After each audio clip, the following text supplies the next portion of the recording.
Good morning दोस्तों, नमस्कार, इस्तकबाल। स्वागत है आपका फिर से एक बार सम्यक हिंदी मिशन जेआरएफ में। दोस्तों आज पढ़ने वाले हैं यूनिट नंबर 6 के बहुत महत्वपूर्ण प्रश्न। और रात को हमने इसकी कंटेंट की क्लास पढ़ी। इससे पहले आप पूरी 6 यूनिट का कंटेंट पढ़ चुके हैं। और जो भी साथी आज नए इस क्लास से जुड़ेंगे वो विशेष तौर से अब से पूर्व में ली गई सारी यूनिट्स की कक्षा जरूर देखें, उनके महत्वपूर्ण प्रश्नों को जरूर देखें। दोस्तों आज जो सीखोगे वही आपको पेपर में कल मुस्कुराने की वजह देगा। तो ये आज के सवाल बहुत अहम भूमिका वाले हैं, मिशन जेआरएफ में आपको कामयाब करने वाले हैं। तो अब अंतिम समय चल रहा है, आपकी पढ़ाई मुकम्मल होनी चाहिए, आपको प्रश्नों की पहचान होनी चाहिए, आपको अपने लक्ष्य के प्रति गंभीर होना चाहिए। तो हजारों विद्यार्थी, लाखों विद्यार्थी पढ़ते जरूर हैं, लेकिन सवालों की जो गहराई है, सवालों की जो अहमियत है उसको नहीं समझ पाते। तो आज हम इसको समझते हैं। गुड मॉर्निंग, नमस्कार, अभिनंदन, स्वागत, मीनाक्षी, अजय, शिवम, अंकिता, पूजा, सबको नमस्ते। दोस्तों हमारी जो मेगा मैराथन हुई थी अभी, उसको जो भी साथी इस क्लास को देखेंगे या जिसने अभी तक पूरी 10 यूनिट का रिवीजन नहीं किया है, उसके लिए दोस्तों संपूर्ण रिवीजन की हमारी मेगा मैराथन 14 जून को संपन्न हो चुकी है। आज हम पढ़ने वाले हैं हिंदी उपन्यास यानी यूनिट नंबर 6। उपन्यासों की भूमिकाएं, उपन्यासों के पात्र, आलोच्य कथन, कौन सा प्रश्न आने वाला है उस पर हम फोकस करने वाले हैं। ओके दोस्तों, गुड मॉर्निंग, स्वागत। शुरुआत करते हैं। देवरानी जेठानी की कहानी उपन्यास के संबंध में सही कथन नहीं है। कुछ कोशकारों संतोष गोयल, उषा कस्तूरिया, उमेश माथुर इत्यादि ने देवरानी जेठानी की कहानी को हिंदी का पहला उपन्यास मानते हुए अपने कोश की शुरुआत इसी उपन्यास से की है। उपन्यास की पात्र आनंदी दौलत राम की पत्नी और घर की जेठानी है। यह उपन्यास पढ़ी लिखी और अनपढ़ स्त्रियों के गुण दोषों को रेखांकित करता है। उपन्यास में पुनर्विवाह का समर्थन किया गया है, सही कथन नहीं है, यह आपको बताना है। अब है सुजाता, करुणा, कुसुम, अभिनंदन दोस्तों, Anita, Ankita, Anjali, Meenakshi, Praveen, Kanku, B answer right है। B, yes. आनंदी किसकी पत्नी है और घर की देवरानी है या जेठानी, ये आप कमेंट करके बताइए। बी आंसर बिल्कुल ठीक। आनंदी दोस्तों किसकी पत्नी और घर की देवरानी है या जेठानी है, कमेंट करिए। उपन्यास की पात्र है आनंदी, वो देवरानी है, देवरानी के रूप में है, और ये छोटे लाल की पत्नी है। किसकी है? छोटे लाल की पत्नी है। जबकि जेठानी कौन है? ये ज्ञानो है, जो दौलत राम की पत्नी है। जेठानी अनपढ़ है, झगड़ालू महिला है, और देवरानी व्यवहार कुशल है क्योंकि वह सुशिक्षित है, पढ़ी लिखी है, गुणवान है, परिवार को साथ लेकर चलने वाली है। अजीत सिंह मेहता जी देवदत्त ये कौन से उपन्यास के पात्र हैं? अजीत सिंह मेहता जी देवदत्त ये नीलू, वसुंधरा, गुड मॉर्निंग, आशुतोष, हाँ ज्ञानो बहुत ज्ञान देती है, अनपढ़ होने के बाद भी बड़ी खतरनाक लड़ाकू। पी के यादव, अंकिता, हाँ, जय श्री श्याम, नीलू, गजेंद्र, रश्मि। अच्छा खाना बना रहे हो, वेरी गुड। कोई बात नहीं, आप क्लास देखते जाइए और खाना बनाने के बाद कमेंट करिएगा। तो अजीत सिंह जो है, मेहता है, देवदत्त है, ये दोस्तों डी आंसर आपका राइट है, वेरी गुड। ये तमस के पात्र हैं। अब तमस का प्रकाशन वर्ष सबको लगभग याद हो गया होगा, प्रकाशन वर्ष लिख दो फटाफट, क्योंकि सुमेलित करने वाले पात्रों में ये आएगा। तमस और भीष्म साहनी दोनों, तमस 73 और भीष्म साहनी 1915, वेरी गुड अजय। 75 में साहित्य अकादमी पुरस्कार, भीष्म साहनी 15, ये सबको याद हो जाना चाहिए। तमस आएगा 73 में। इसके अतिरिक्त इस उपन्यास में मास्टर रामदास है, कश्मीरी लाल है, जनरल सिंह है, शंकर लाल, देशराज, अजीत, बख्शी जी, मुराद अली। और नत्थू। अब पहले से प्रश्न किस किस के आ चुके हैं ये मैं आपको बता देता हूं। देखो नत्थू का आ चुका, मुराद अली का आ चुका, देशराज का भी आ चुका, एक बार बख्शी जी भी आए हैं, शंकरलाल नहीं दिखाई दिया कहीं भी, जनरैल सिंह का आ चुका और मास्टर रामदास भी आ चुके। अब चूंकि आरंभिक पात्रों में रामदास, कश्मीरी लाल और जनरैल सिंह, ये तीन दोस्तों मोस्ट इंपोर्टेंट है, इनको आपको याद रखना। Very good. तमस 73 और भीष्म साहनी 1915, भीष्म साहनी 1915, तमस 73 और साहित्य अकादमी पुरस्कार 1975। पूंजीपति और जमींदार हमेशा से मेहनतकश और प्रोलतारी तबके पर जुल्म करते आए, उनको एक्सप्लॉइट करते रहे। लेकिन जब दोस्तों प्रोलतारी तबके में इनकलाबी स्पिरिट जाग उठती है, विद्रोह करने की भावना जब जाग उठती है, इनकलाबी स्पिरिट का मतलब होता है ऐसी जोश और ऊर्जा, तो वह बाढ़ बनकर इन ताकतों को यानी इन पूंजीपतियों को तिनकों की तरह बहा ले जाती है। धरती धन्य अपना उपन्यास में ये कौन से पात्र का कथन है, मोस्ट इंपोर्टेंट है, बताइए। नील, पूनम, सुजाता, पूंजीपति और जमींदारों की टकराहट है। ये धरती धन्य अपना में कौन कहेगा?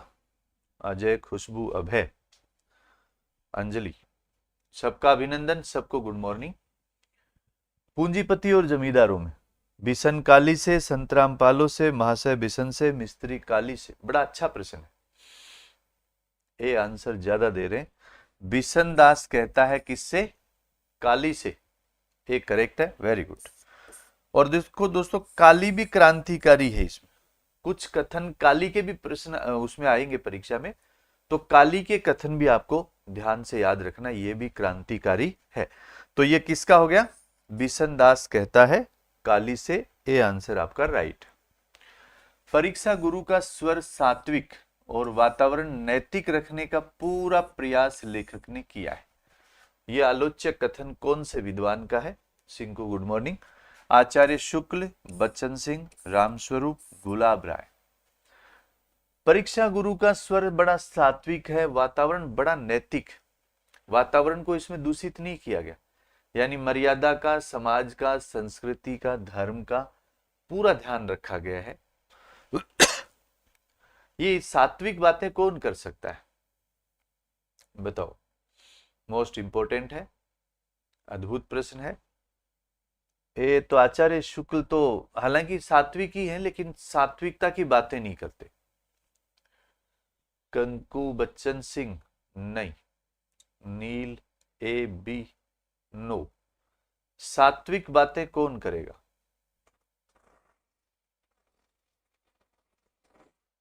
नहीं दोस्तों, इसमें आएगा राम स्वरूप चतुर्वेदी।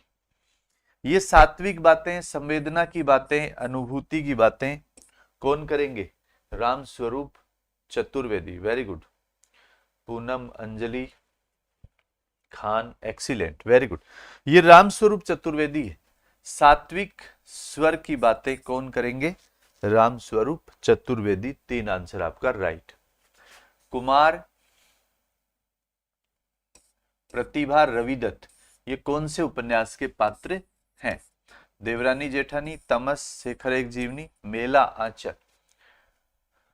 पात्र आप सब साथियों ने लगभग याद भी कर लिए होंगे। तो हाँ, कीर्ति नमस्ते। रेखा, रोशनी, आरती, कीर्ति, नील, कुमार, प्रतिभा, रविदत्त। ये बताइए। देवरानी जेठानी, तमस, शेखर, मेला, आंचल। इसमें आप सी बताना चाहते हैं? ओ वेरी गुड। खुशबू ने बी क्यों बताया? सी आंसर राइट है दोस्तों। शेखर एक जीवनी, सी आंसर आपका राइट है। Very good, very good, very good. Shekhar की मां। अब देखो आगे क्या आ सकता है, एक तो मणि का याद रखो, कुमार आ गया, प्रतिभा गया, ईश्वर दत्त, प्रभु दत्त, रवि दत्त। 3 दत्त हो गए, ईश्वर दत्त, प्रभु दत्त और रवि दत्त और चंद्र। तो इसमें कोई सा भी आपको पूछा जा सकता है, ये आपको ध्यान रखना है।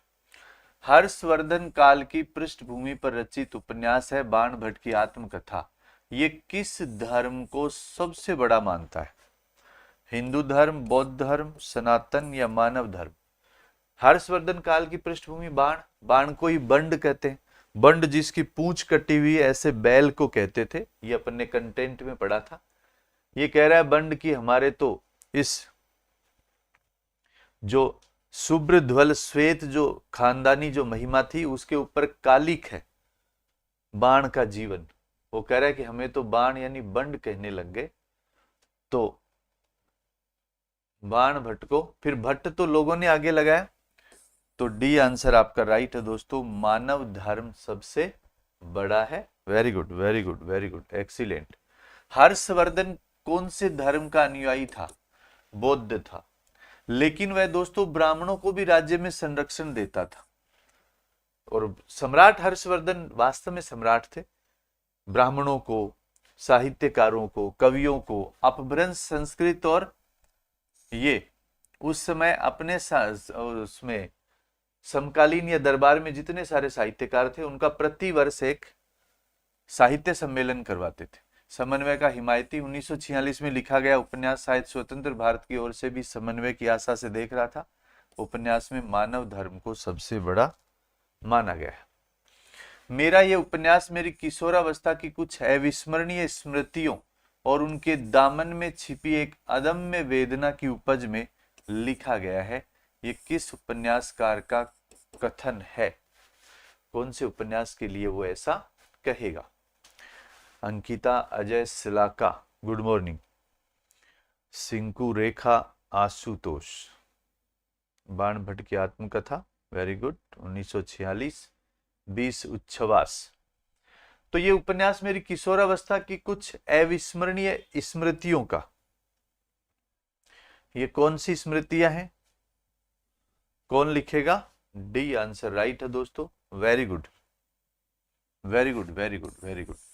उपन्यास कौन सा हो जाएगा? धरती धन्य अपना, धरती धन्य अपना, जगदीश चंद्र, धरती धन्य अपना। लाला श्रीनिवास दास के संदर्भ में सही नहीं है। वे कौन थे? वे उपन्यासकार थे, मतलब एक चीज गलत है, वो सही नहीं है। गोल्डन ईयर 1972 सोम आनंद को समर्पित है। भूमिका में हमने रात को पढ़ा, संपादक नहीं थे, रेडियो में एडिटर नहीं थे, या स्नेही मंडल के सदस्य नहीं थे। एक पक्ष उनसे अछूता था, बाकी सारे काम उनके ठीक थे। बताओ, लाला श्रीनिवास दास उपन्यासकार तो थे ही, इसमें तो कोई दो राय नहीं। संपादक भी थे, रेडियो में एडिटर के बारे में थोड़ा देख सकते हो। स्नेही मंडल के सदस्य थे या नहीं थे, ये आपको बताना है। लाला श्रीनिवास दास, अजय गजेंद्र, शानू खान, पूनम ने सी, अंकिता डी पे ज्यादा जोर दे रहे हैं। बिल्कुल राइट है दोस्तों, ये स्नेही मंडल के सदस्य नहीं थे, रेडियो में एडिटर तो थे, ये रेडियो में एडिटर थे, बिल्कुल। डी आंसर आपका राइट है। ये भारतेंदु मंडल के सदस्य हैं, स्नेही मंडल के नहीं थे। अब सुमेलित करने वाला एक सरल सा प्रश्न है। बाण भट्ट की आत्मकथा चारू चंद्रलेख पुनर्नवा एनाम दास का पोथा। क्योंकि हजारी प्रसाद जी बड़े आदमी हैं, तो इनका सुमेलन करने वाला प्रश्न दोस्तों लगभग आता है, तो इसलिए हमने इनको कंसीडर किया है। बाण भट्ट की आत्मकथा तो 1946 गोल्डन ईयर है, ये तो राइट है। इनमें से देखो कोई गड़बड़ है, बताओ। आरती, अभिषेक, अंकिता, पारसनाथ, सुजाता, अभिषेक, डी, यस वेरी गुड। तो ये भी ठीक है, चारू चंद्र लेख भी 63 ठीक है। लहरों के राजहंस और ये चारू चंद्र साथ ही आया था। पुनर्नवा भी ठीक है। तो ये अनाम दास का पोथा कब आएगा, ये आपको बताना है। इसका 75 नहीं है दोस्तों, ये गलत आंसर है, ये 76 है। एनाम दास का पोथा कब आएगा? 1976 राइट आंसर है। Very good very good. ये सभी साथियों के लिए सूचना है, आपका सारथी बैच, फाउंडेशन बैच दिसंबर के लिए जेआरएफ विजेता टेस्ट सीरीज इस कोर्स के साथ बिल्कुल फ्री है। और आपको याद रखना है 25 जून आपका होने वाला है ऑल इंडिया मॉक टेस्ट। ये फ्री मॉक टेस्ट है, उसमें ऑल इंडिया फ्री हिंदी सम्यक हिंदी पर एप्लीकेशन पे टेस्ट होगा और उसमें सारी 10 यूनिट का बेहतरीन टेस्ट होने वाला है। उससे पहले हमने ये मिशन इसीलिए लिया, आपको पूरी 10 यूनिट में पढ़ा रहा हूं, कंटेंट भी पढ़ा रहा हूं और आपको प्रश्न भी पढ़ा रहा हूं। ठीक है, तो ये हमारे मिशन जेआरएफ को कामयाब करेगा दोस्तों। तो लिखो mission JRF with KC sir. Manisha नमस्ते, सुशीला फॉरएवर मनीषा, आरती अजय। तो अब जो भी साथी जुड़ना चाहते हैं, ऑफर का जो 40% ऑफर दिया जा रहा है मैनेजमेंट के द्वारा, ये अब अंतिम ऑफर अंतिम दिवस की ओर चल रहा है, बाद में ऑफर नहीं मिलेगा। तो इसमें आप सारथी बैच जो फाउंडेशन बैच से जुड़ना चाहते हैं, बूस्टर कोर्स से जुड़ना चाहते हैं, बूस्टर कोर्स तो अभी भी ले सकते हो कोई भी, और बाकी जेआरएफ विजेता टेस्ट सीरीज है, ये आपका दिनकर बैच है। और ये जो दिनकर बैच है वो राजस्थान सेट के लिए, राजस्थान से जो भी विद्यार्थी देना चाहते हैं फाउंडेशन बैच है। भारत का कोई भी विद्यार्थी इसमें अपीयर हो सकता है, कोई भी राज्य की आप परीक्षा दे सकते हो। हाँ दोस्तों, मिशन जेआरएफ है विद केसी सर, और हम जेआरएफ लेकर रहेंगे। ठीक है, उसके लिए अभी तो और मेहनत करेंगे, हमारे पास काफी टाइम बचा हुआ है। ओके, अभिनंदन सभी का। जिंदगी नामा उपन्यास के संदर्भ में निम्नलिखित में से सुमेलित नहीं है। शाहजी जमींदार, साहनी हिंदू परिवार से सहिष्णु महिला, काशी शाह शाहजी का छोटा भाई, अजय शकुन पति पत्नी। कौन सा एक सुमेलित नहीं है जिंदगी नामा के अकॉर्डिंग आपको बताना है। बिल्कुल दोस्तों, mission JRF with KC sir, डी। हाँ कीर्ति, ऐसे भूलने की बात कोई नहीं करेगा। अजय शकुन ये पति पत्नी तो हैं, लेकिन जिंदगी नामा में नहीं है। ये दोस्तों मन्नू भंडारी के आपका बंटी के पति पत्नी हैं। मन्नू भंडारी ने लिखा है आपका बंटी, मोस्ट इंपोर्टेंट। झूठा सच उपन्यास के संबंध में असत्य कथन बताइए। उपन्यास के प्रथम भाग का नाम वतन और देश, उपन्यास के दूसरे भाग का नाम भारत का भविष्य, दोनों भागों का प्रकाशन 58 और 60। उपन्यास के प्रमुख पात्र हैं तारा, कनक, जयदेवपुरी। कौन सा गलत? Very good. Ajay, Khushboo, Abhay, Manisha, King, Siya, Aarti, Mannu Bhandari.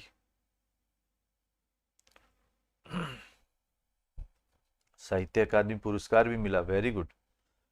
इसमें क्या है, ये दूसरा टाइटल इसका गलत। तो पहला तो ठीक है वतन और देश, तो दूसरे का शीर्षक क्या है वो आपको लिखना है। उत्तर आपका ठीक है, बी। भारत का भविष्य नहीं होगा, इसकी जगह देश का भविष्य है। भारत एक देश ही है हालांकि, लेकिन उचित जो शीर्षक है वो है देश का भविष्य, जो मित्रों 1960 में प्रकाशित हुआ है। किसका भविष्य? देश का भविष्य। यह तो एक विजन नहीं, यह एक तर्क प्रणाली है, एक फलसफा है। लेकिन मैं मानता हूं कि फलसफा भी अंततः दृष्टि है, विजन है, और अपनी धारणा की पुष्टि के लिए फलसफे के हिंदी नाम की शरण लेता हूं। और फलसफा उर्दू का शब्द है, हिंदी नाम की शरण लेंगे तो वो हो जाएगा दर्शन। एक शेखर एक जीवनी के संबंध में उक्त पंक्ति कौन से विद्वान की है कि आपको जीवन का फलसफा क्या लगता है, जीवन का दृष्टिकोण क्या है। दर्शन का मतलब क्या है? फलसफा दृष्टिकोण होता है। कौन कहेगा ऐसी बातें? ये बड़ा अच्छा प्रश्न है। तो सी आंसर आपका राइट है दोस्तों, वेरी गुड। अज्ञेय कहते हैं, अज्ञेय कहते हैं कि फलसफे में हिंदी नाम की मैं शरण लेता हूं। फलसफा हिंदी में कहते हैं दर्शन को। दर्शन यह एक विजन की बात है, जीवन दर्शन। ऐसे कोई भगवान के दर्शन नहीं करने कि आपका जीवन दर्शन क्या है, जीवन की फिलॉसफी आप क्या समझते हो, जीवन का फलसफा क्या है। अज्ञेय राइट। वर्तमान समय के अनुसार सबके फायदे की बातों पर शास्त्र और शिष्टाचार की एकता से बर्ताव करना सच्ची स्वतंत्रता है, परीक्षा गुरु उपन्यास में किस पात्र का कथन है? मोस्ट इंपोर्टेंट है। परीक्षा गुरु उपन्यास में वर्तमान समय के अनुसार सब फायदे की बातों पर शास्त्र और शिष्टाचार की एकता से बर्ताव जो करेगा वही सच्ची स्वतंत्रता है दोस्तों। ये कौन करेगा? सच्ची स्वतंत्रता की बात कौन करेगा?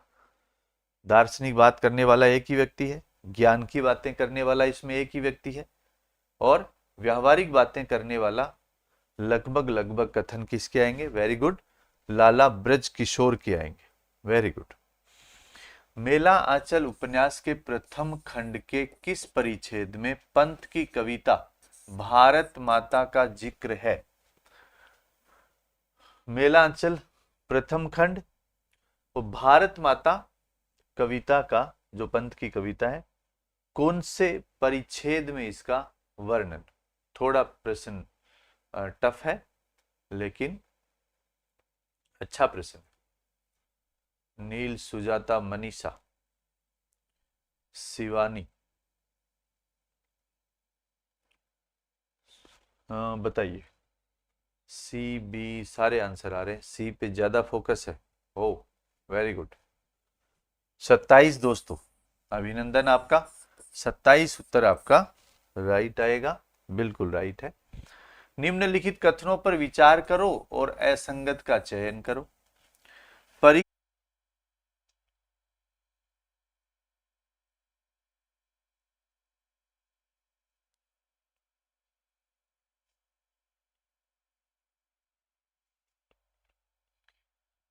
हाँ मित्रों, थोड़ा सा टेक्निकल इश्यू हुआ, इसके लिए आपको थोड़ी असुविधा हुई।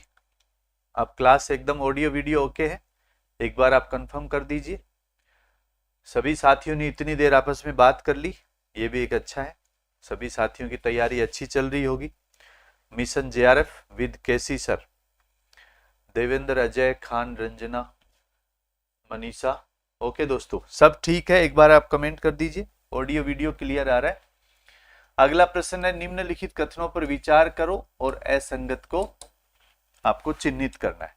परीक्षा गुरु भारतेंदु युगीन सुधारवादी चेतना से जुड़ा उपन्यास है। All clear? ओके दोस्तों, अभिनंदन आपका। गोदान उपन्यास में किसान जीवन, जमींदारी, साहूकारी शोषण, ग्रामीण समाज की त्रासदी केंद्र में है। शेखर एक जीवनी भाग 1 में मनोविश्लेषणात्मक शैली और आत्मकथात्मक विन्यास महत्वपूर्ण है। आत्मकथात्मक का मतलब मैं शैली, ये इसमें है। बाण भट्ट की आत्मकथा पूर्णतः आधुनिक नगर जीवन पर आधारित उपन्यास है। ये ओके, वेरी गुड। बाण भट्ट की आत्मकथा आधुनिक नगर जीवन पर आधारित यथार्थवादी उपन्यास है। ये आप बताइएगा कौन सा एक असंगत है। 15 में आप डी बताना चाहते हो। बाण भट्ट की आत्मकथा आधुनिक नगर जीवन पर आधारित यथार्थवादी उपन्यास है, ऐसा नहीं, क्योंकि बाण भट्ट की आत्मकथा तो 7वीं शताब्दी सम्राट हर्षवर्धन कालीन उपन्यास है, नवगर जीवन का नहीं है। जबकि ऐतिहासिक पृष्ठभूमि है और पृष्ठभूमि में बाण भट्ट, भट्टिनी, निपुणिका जैसे पात्र हैं। इतिहास के माध्यम से व्यापक जीवन दृष्टि पर विचार है। कथनों पर विचार कीजिए, सही कथनों का चयन आपको करना है।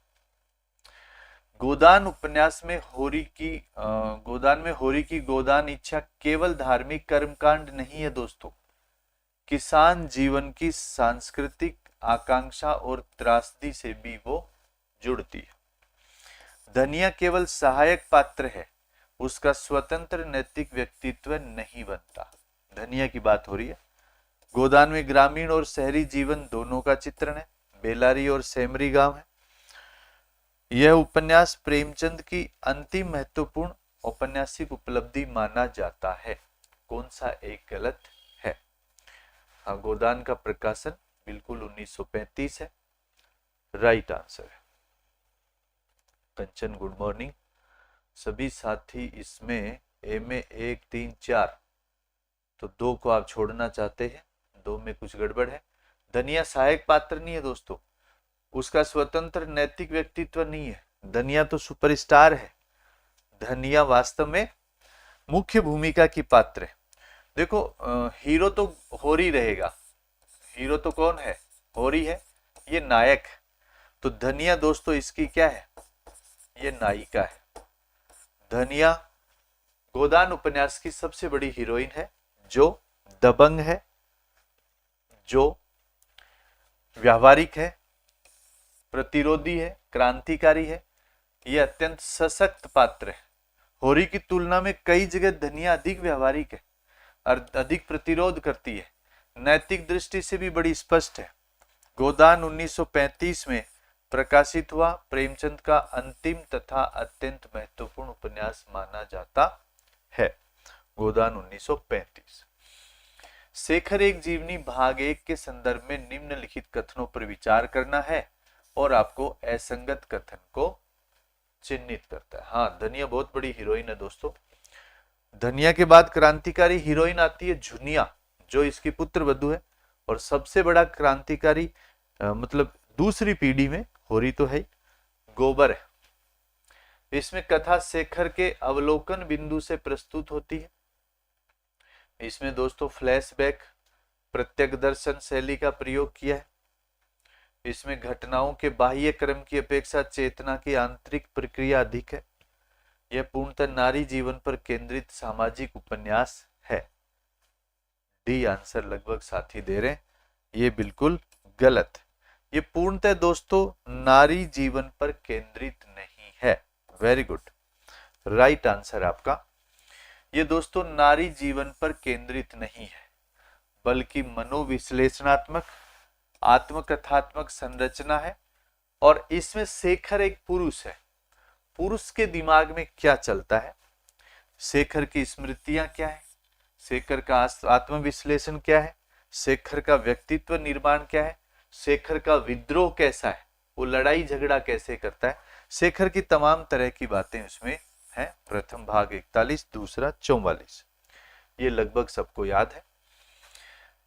दंड का प्रयोजन किसी अपराधी से बदला लेने का नहीं है, बल्कि आगे के लिए और अपराधों से लोगों को बचाने का होता है। यानी सजा देना किसी व्यक्ति को व्यक्तिगत प्रताड़ित करना नहीं है, और दूसरे लोगों में एक मैसेज, एक संदेश जाना चाहिए। ये कोई अपराधी से बदला लेने का नहीं होता, बल्कि आगे के लिए और कोई अपराध नहीं करे और किसी का हौसला बुलंद नहीं हो। ये कथन कौन से उपन्यास से है? बी भी आ रहा है, ए भी आ रहा है, डी भी आ रहा है। अच्छा, चारों आ रहे हैं। गोदान में तो ऐसा कोई आया नहीं, बाण भट्ट में भी नहीं आया।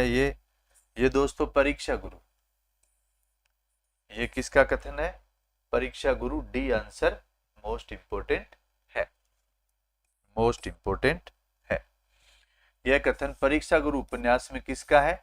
मास्टर शंभू दयाल का है, मास्टर शंभू दयाल।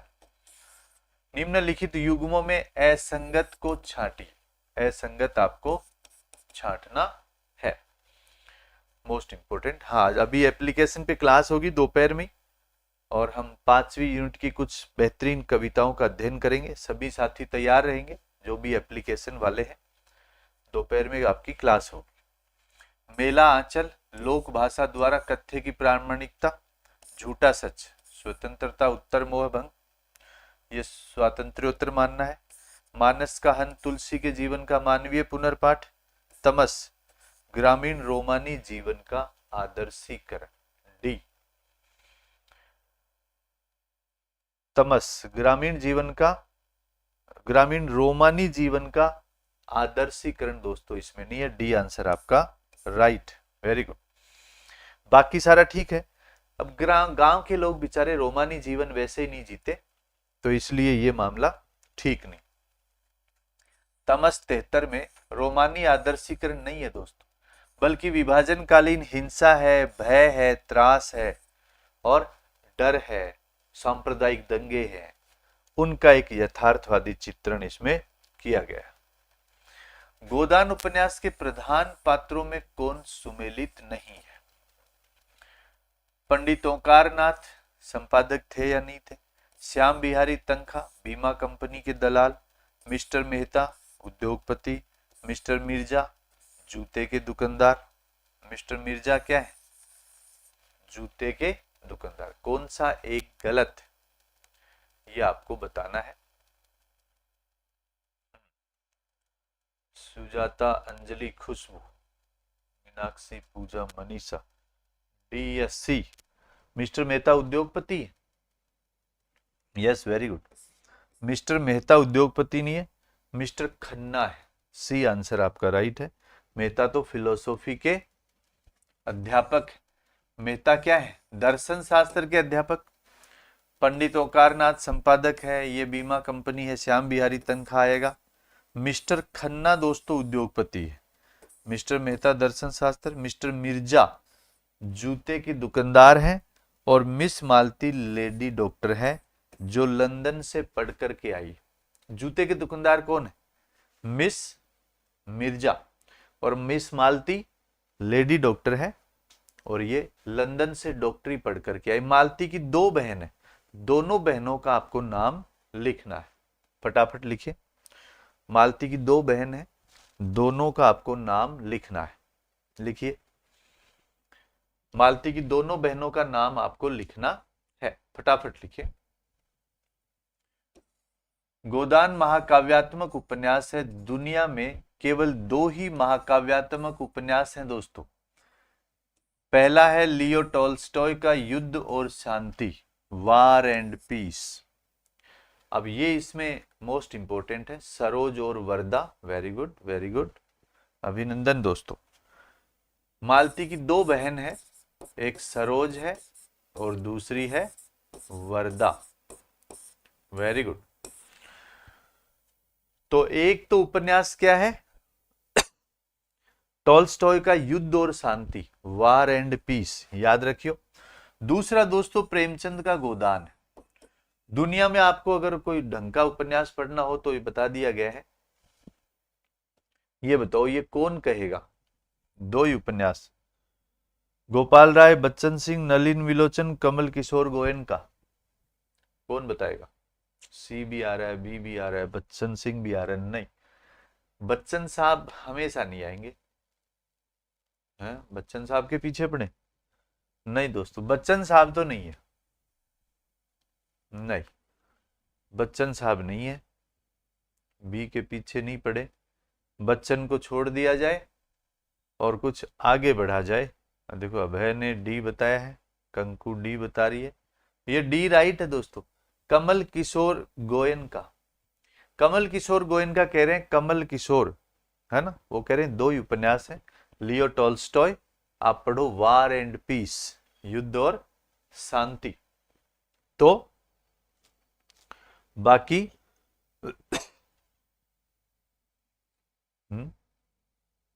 बच्चन सिंह, गोदान उपन्यास महाकाव्यात्मक है, ये कैसन हुआ?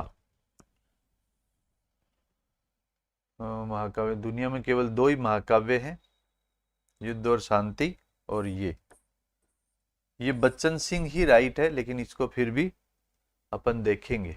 बच्चन सिंह का आधुनिक हिंदी उपन्यास संपादक है नरेंद्र मोहन, तो बी आंसर आपका राइट होगा। B answer right. पूनम बिल्कुल बी आंसर राइट है, वेरी गुड। हाँ अंकिता बी राइट है, लेकिन ये कैसे हुआ? लियो टॉल्स्टॉय का युद्ध और शांति, वार एंड पीस। दूसरा प्रेमचंद, तो ये संपादक इसका कौन आया? नरेंद्र मोहन। ओके। आधुनिक हिंदी उपन्यास जो है इसके संपादक, हाँ बच्चन सिंह सही है, ओके। आधुनिक हिंदी उपन्यास जो है इसके संपादक है नरेंद्र मोहन, लेखक नहीं है, संपादक। तो संपादक आपको याद रखना, बच्चन सिंह आपका उत्तर राइट है। सभी साथी करेक्ट करेंगे बच्चन सिंह, ओके। डी होगा, नहीं चेक हो गया, डी। निम्नलिखित उपन्यासों तथा उनके प्रकाशन वर्षों के संबंध में असंगत आपको चुनना है। एक सरल प्रकरण है, राग दरबारी श्रीलाल शुक्ल 68 है या नहीं है? जिंदगी नामा कृष्णा सोबती 79, आपका बंटी मन्नू भंडारी 71, धरती धन्य अपना जगदीश चंद्र 1962। हाँ बिल्कुल ठीक है, डी बच्चन सिंह होगा, राइट। डी 1972, वेरी गुड, क्योंकि धरती धन्य अपना दोस्तों जगदीश चंद्र का 1962 नहीं है, ये गोल्डन ईयर में आया 1972, वेरी गुड, गोल्डन ईयर आया 1972, ये क्या होगा 1972 हो जाएगा। धरती धन्य अपना 1972 है, राग दरबारी 68, आपका बंटी 71, ये महत्वपूर्ण उपन्यास। निम्नलिखित उद्धरण संकेत के आधार पर उपन्यास पहचानना है। यहां शिक्षा का उद्देश्य ज्ञान नहीं है दोस्तों, व्यवस्था के भीतर शक्ति संतुलन बनाए रखना अधिक प्रतीत होता है। शिक्षा का मतलब ज्ञान नहीं है, व्यवस्था के भीतर संतुलन बनाना है। व्यवस्था के भीतर क्या बनाना है, शक्ति संतुलन बनाए रखना अधिक प्रतीत होता है। तो ये जिंदगी नामा, राग दरबारी, आपका बंटी, धरती धन्य अपना, ये भी अच्छा प्रश्न है। आरती, अंजलि, मनीषा, कंचन 23 के मैं बताना चाह रही हूं बी या डी, बी पे ज्यादा जोर है, राग दरबारी 68, वेरी गुड। राग दरबारी क्या है, क्योंकि देखो यहां शिक्षा का उद्देश्य ज्ञान नहीं है, व्यवस्था के भीतर शक्ति संतुलन, ये एक राजनीतिक डायलॉग है, इसलिए राग दरबारी से आएगा। ये राग दरबारी की व्यंग्यात्मक दृष्टि की ओर संकेत करता है, जहां छंगामल इंटर कॉलेज शिक्षा की विडंबनाओं का प्रतीक बन जाता है। अब कॉलेज का प्रश्न भी एक बार आया हुआ है, छंगामल कॉलेज कि कौन से कॉलेज के राजनीतिक परिदृश्य का वर्णन इसमें किया गया। छंगामल इंटर कॉलेज आपको याद रखना है। भीष्म साहनी ने अपना उपन्यास तमस समर्पित किया है। तमस किसको किया, तत्कालीन परिस्थितियों को कर दिया, ए.के. हंगल साहब को, गांधी जी को, या बलराज साहनी को, किसको समर्पित किया। एक अच्छा और सरल प्रश्न है, बताओ, एक अच्छा और सरल प्रश्न है, मोस्ट इंपोर्टेंट, बताइए।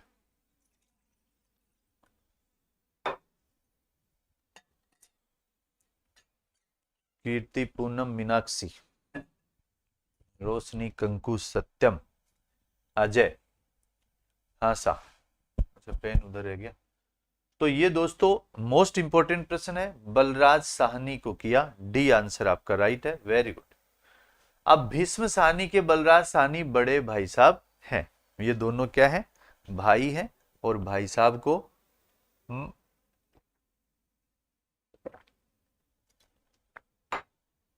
ये समर्पित कर देते हैं, डी आंसर राइट है। उन्होंने अपने उपन्यास के आरंभ में समर्पण पेज पर लिखा है बलराज जी के लिए, और अगले ही पेज पर उपन्यास शुरू हो जाता है।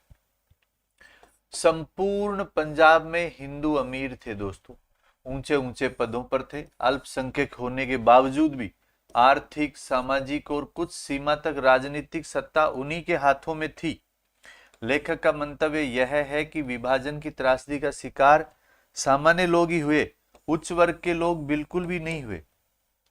विभाजन की जो त्रासदी थी वो तो आम जनता ने भोगी, आम जनता के बेचारों के घर खाली हो गए, या फिर वो अपने पशुओं इत्यादि को भी नहीं ले जा पाए, और उनका जीवन जो था वो बड़ा कष्टमय बीता।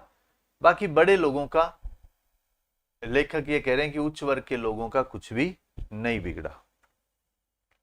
तो ये विभाजन की त्रासदी किसमें है, इन दो में तो है नहीं, झूठा सच और तमस, इनमें से आप कौन सा बताना चाहेंगे, हैं ए या बी, अंजलि, कल्पना, सिया, कीर्ति, कंकु, अंकिता, हैं तमस के पीछे पड़े, झूठा सच में भी तो ऐसा ही, तमस 73, ए और बी, नहीं दोस्तों बी राइट है, वेरी गुड। झूठा सच वाले जीत चुके हैं। ये जो कथन है किसके लिए है? झूठा सच के लिए है। बी आंसर आपका राइट, वेरी गुड। झूठा सच।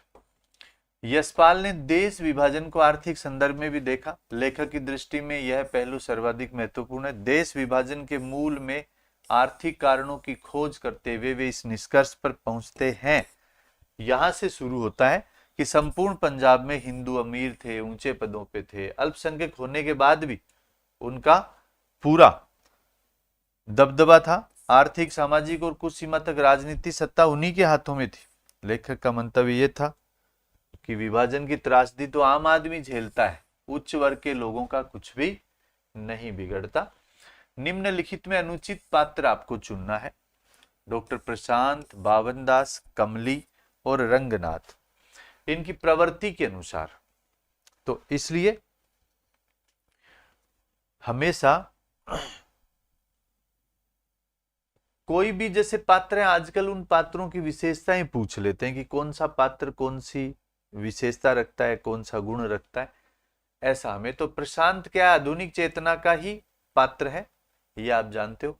बावन दास गांधी जी है ना, तो इसलिए ये गांधी जी की विचारधारा है। बावन दास, ये भी मोस्ट इंपोर्टेंट है। कमली स्त्री पात्री है, इसका क्या ही कहना है। रंगनाथ ग्रामीण चिकित्सा व्यवस्था का पात्र नहीं है। डी आंसर आपका राइट।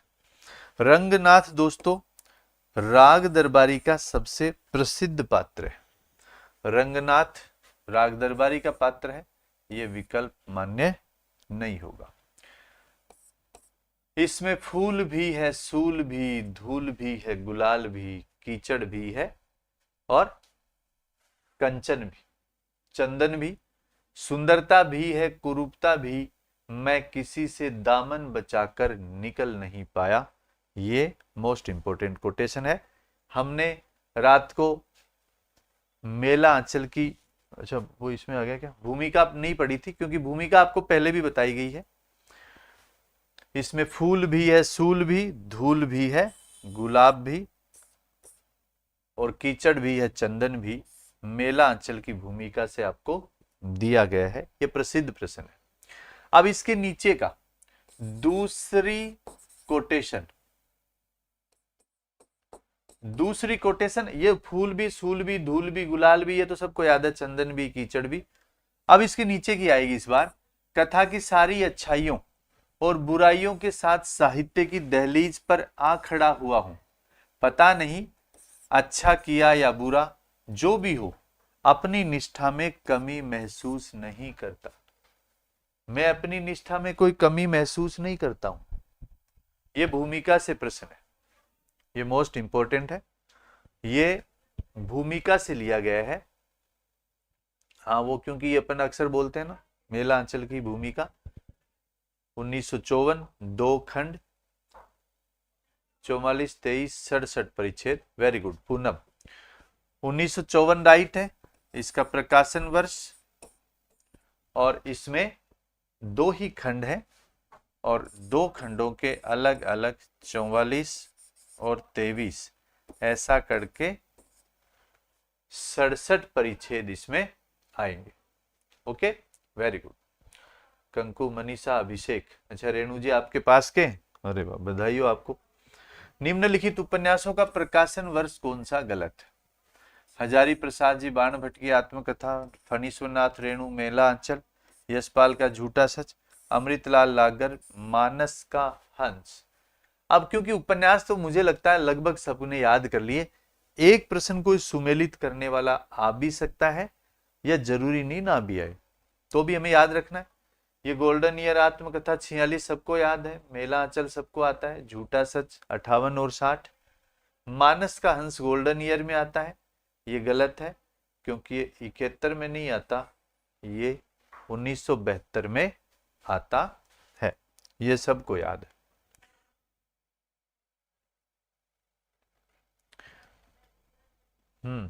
मानस का हंस, झूठा सच 2 खंडों में है 58 और 60, वतन और देश, देश का भविष्य।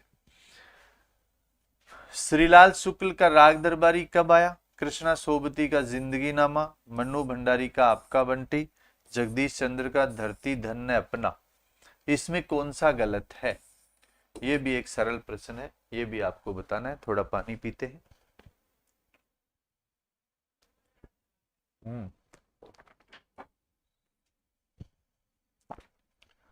चलिए, तो 29 में सी आएगा।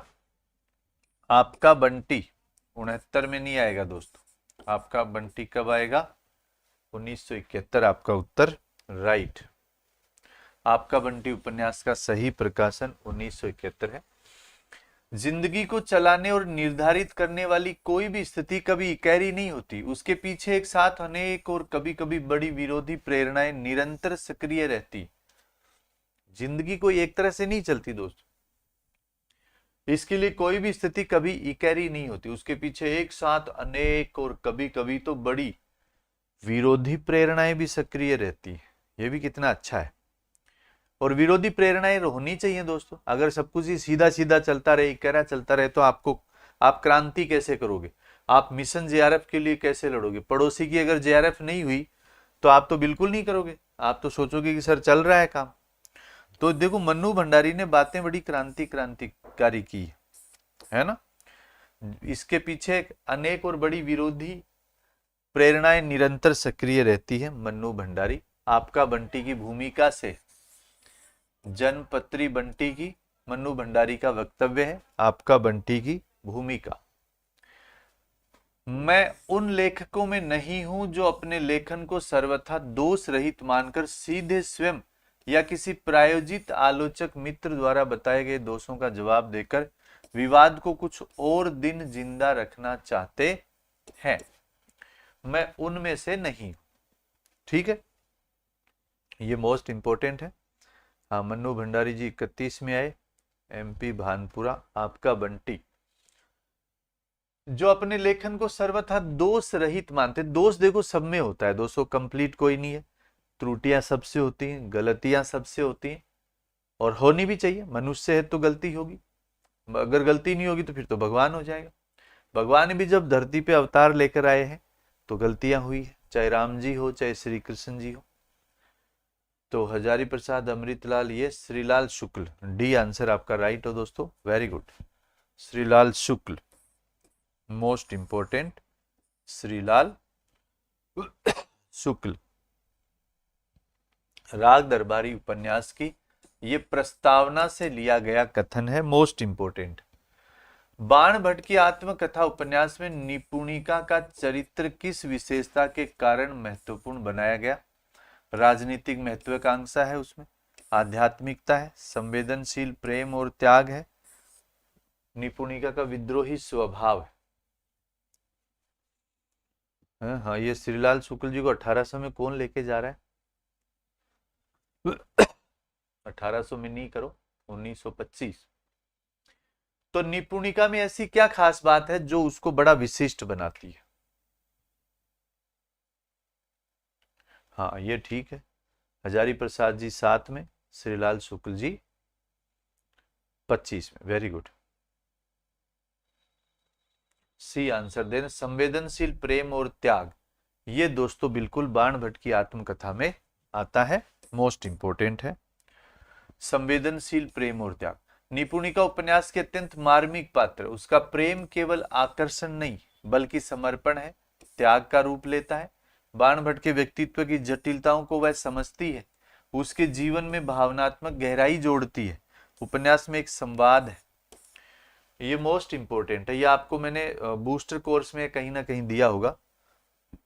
प्रेम अधिकार नहीं है दोस्तों, प्रेम समर्पण है। यह संवाद निपुणिका के प्रेम दर्शन को व्यक्त करता है। प्रेम अधिकार नहीं, प्रेम क्या है? त्याग है, समर्पण है। ये 1 करोड़ का प्रश्न है, मोस्ट इंपोर्टेंट है। प्रेम अधिकार नहीं, समर्पण है। ये संवाद निपुणिका के प्रेम रूपी दर्शन को व्यक्त करता है। प्रेम अधिकार नहीं है, समर्पण। निपुणिका, ये निवेदन नाम से भूमिका है। सील, प्रेम ये होता है।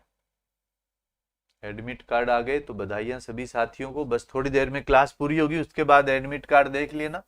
मानस का हंस में अकबर और तुलसीदास के संबंधों का चित्रण किस उद्देश्य से किया गया है? अकबर है दोस्तों और तुलसीदास के संबंध। राजनीतिक द्वंद्व प्रदर्शित करने के लिए, धार्मिक कट्टरता दिखाना, सांस्कृतिक सहिष्णुता और संवाद को व्यक्त करना, औपन्यासिक संरचना के स्वाभाविक प्रवाह के लिए, किसके लिए? ये आपको बताना है। मानस का हंस, अकबर और तुलसी, मोस्ट इंपॉर्टेंट प्रश्न है। क्या राजनीतिक द्वंद्व, धार्मिक कट्टरता, सांस्कृतिक सहिष्णुता और संवाद को व्यक्त करने के लिए? सी आंसर आपका राइट है दोस्तों, वेरी गुड। सांस्कृतिक सहिष्णुता और संवाद को व्यक्त करना है।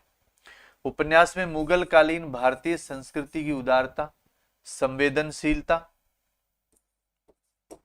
को चित्रित किया गया। अकबर और तुलसी दोनों अलग अलग परंपराओं के होते हुए भी दोस्तों मानवीय और सांस्कृतिक धरातल पर एक साथ जुड़े दिखाई देते हैं। ये मोस्ट इंपोर्टेंट प्रश्न है। मेरा यह उपन्यास मेरी किशोरावस्था की कुछ अविस्मरणीय स्मृतियों और उनके दामन में छिपी एक अदम्य वेदना की उपज में दिखता है। लेखक ने अपने उपन्यास की भूमिका, ये प्रश्न पहले भी आ चुका है, फिर भी आप उत्तर दे दीजिए। सी आंसर आपका राइट था पहले वाले का। मेरी किशोरावस्था की कुछ अविस्मरणीय स्मृतियों में, तो ये अविस्मरणीय स्मृतियां हैं। बी आंसर आपका राइट है। धरती धन्य